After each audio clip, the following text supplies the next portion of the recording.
Greetings everyone. Today we will discuss about true, false and not given.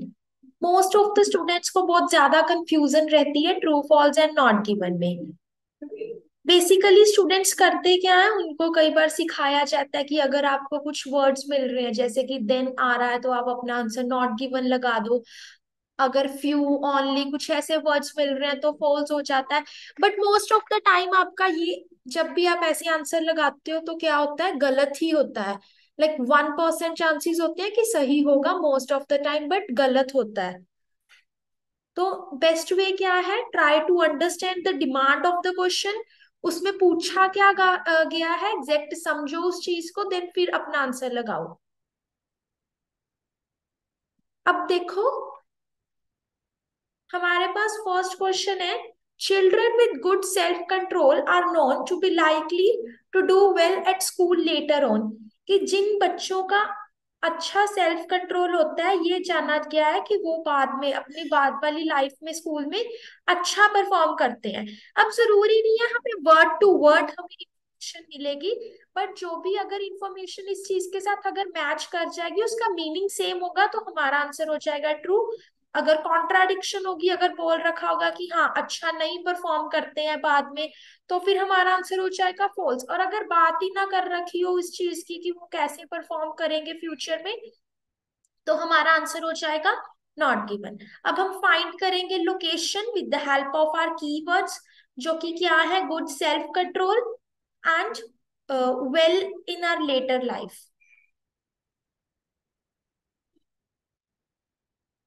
Let's find out.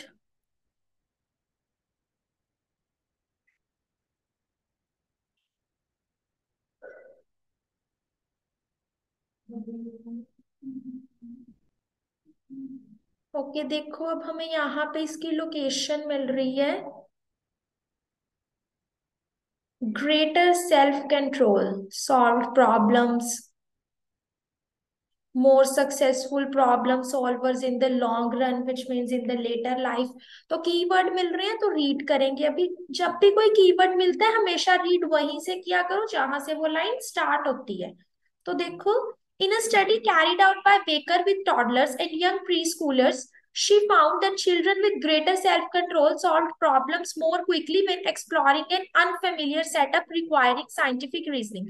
ये एक study की थी, किसने, baker ने, टॉडलर्स के साथ और यंग प्री स्कूलर्स के साथ. तो उसने ये फाइंड किया था कि जिन बच्चों का ज्यादा सेल्फ कंट्रोल होता है, उन्होंने प्रॉब्लम्स को सॉल्व किया था ज्यादा जल्दी, जब उनके साथ एक अनफेमिलियर सी साइंटिफिक रीजनिंग उनको दी गई थी. So this sort of evidence makes us think that, तो जो ये एविडेंस है इससे हमें ये पता चलता है, giving children the chance to play will make them more successful problem solvers in the long run. कि अगर हम चिल्ड्रन बच्चों को चांस देते हैं खेलने का, तो वो उनको क्या बनाएगा, ज्यादा अच्छे प्रॉब्लम सॉल्वर्स बनाएगा लंबे समय में. तो सेम इंफॉर्मेशन क्वेश्चन वही बोल रखा था हमें कि अगर जिन बच्चों का अच्छा सेल्फ कंट्रोल होता है, तो यही बोला जिन पे सेल्फ कंट्रोल जिनका अच्छा होता है उन्होंने जल्दी प्रॉब्लम्स को सॉल्व किया, और इससे ये पता चलता है कि वो बच्चे फ्यूचर में भी ज्यादा अच्छे प्रॉब्लम सॉल्वर्स बनेंगे. सो सेम इंफॉर्मेशन है, मैच कर रही है ये वाली इंफॉर्मेशन जो क्वेश्चन पूछा गया है उससे. तो हमारा आंसर क्या हो जाएगा, true. Now next question is, the way a child plays may provide information about possible medical problems. कहते हैं जिस वे में एक चाइल्ड खेलता है वो शायद हमें इंफॉर्मेशन प्रोवाइड करते हैं किस चीज के बारे में, पॉसिबल जो भी मेडिकल प्रॉब्लम्स हो सकती है उसके बारे में. तो यहाँ पे कीवर्ड्स क्या है, the way a child plays, information, medical problems. तो हो सकता है किसी मेडिकल प्रॉब्लम का हमें नेम मिल जाए, तो फाइंड करते हैं किस चीज के बारे में अभी हमें गिवन है. Let's find out the keywords.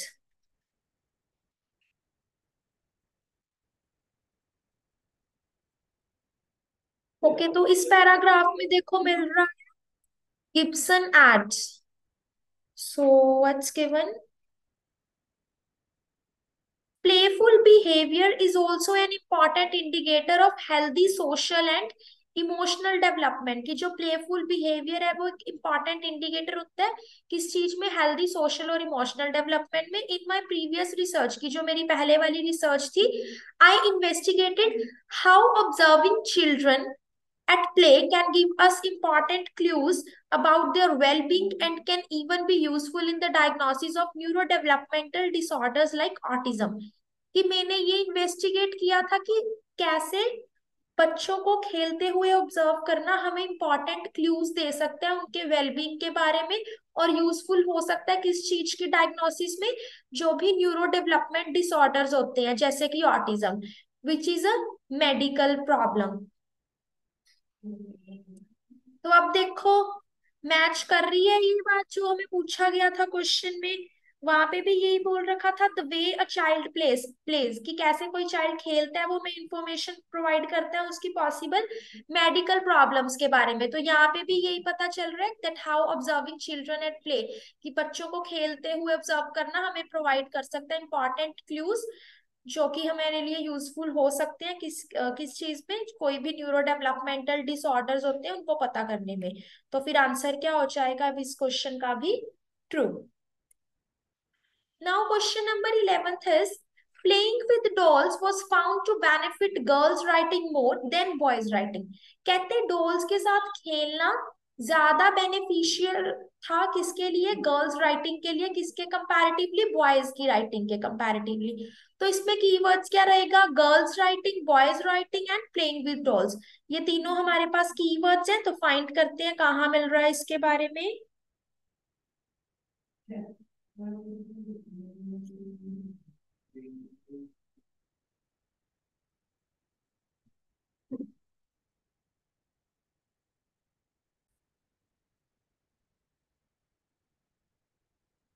Okay, तो अभी हमें कीवर्ड देखना है कहाँ मिल रहा है इसका।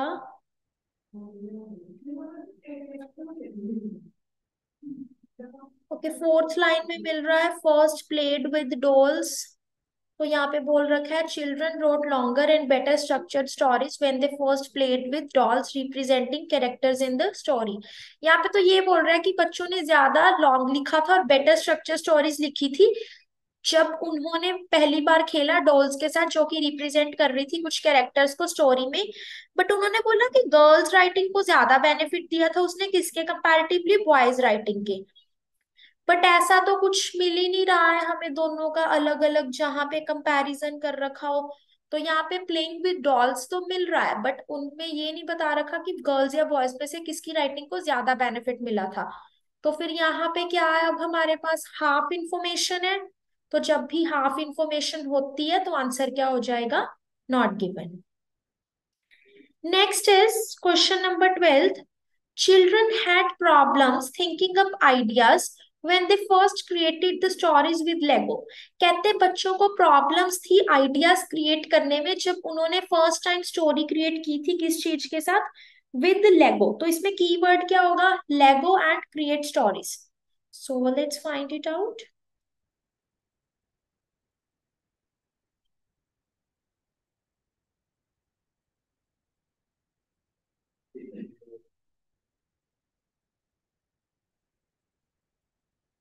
Okay, so last line of this paragraph, we are getting our keyword with the Lego building, however, not a single child।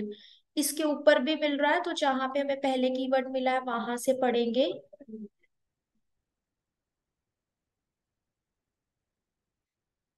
Okay, let's read. यहाँ पे बोला गया, in the latest study children first created their story with Lego with similar results.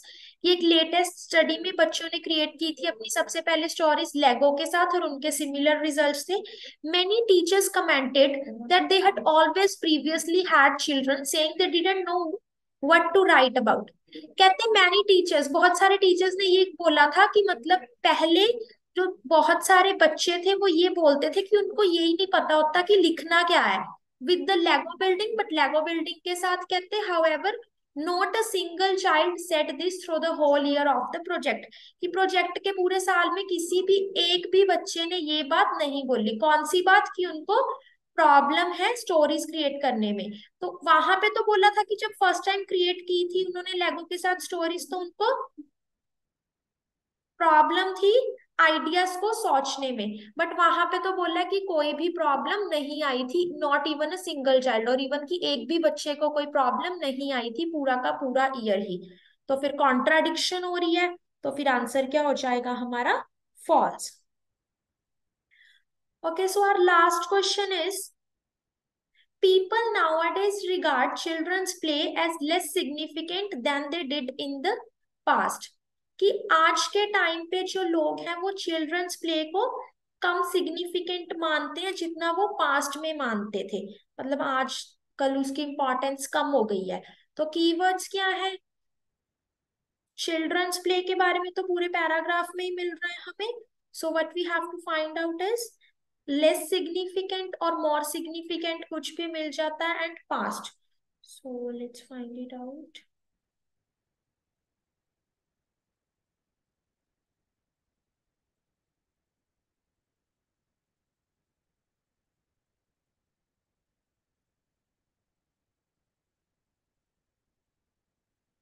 Okay, तो देखो last paragraph में first line में ही हमें मिल रहा है इसका keyword.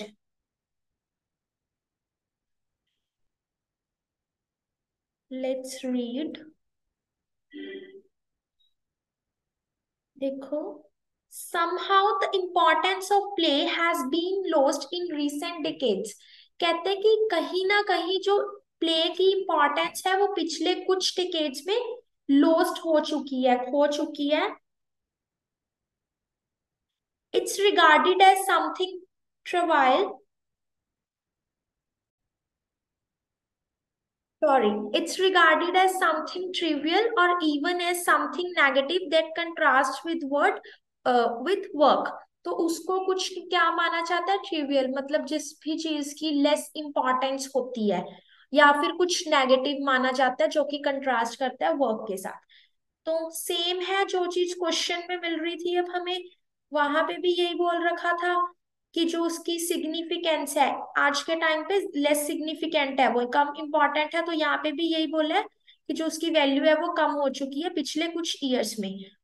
So yes, as compare to the past उसकी सिग्निफिकेंस कम हो चुकी है, तो हमारा आंसर क्या हो जाएगा? True. Okay, so I hope अब आप लोगों को समझ आ गया होगा that how to solve this type of questions. तो जस्ट कंफ्यूज नहीं होना है, अच्छे से डिमांड समझो क्वेश्चन की क्या है। जिस भी लैंग्वेज में आप कंफर्टेबल हो उसमें ट्रांसलेट किया करो। हिंदी है, पंजाबी है, जो भी आपकी नेटिव लैंग्वेज है उसमें ट्रांसलेट करके देन क्वेश्चन की रिक्वायरमेंट को समझो कि पूछा क्या गया है उस चीज में, उसकी डिमांड क्या है।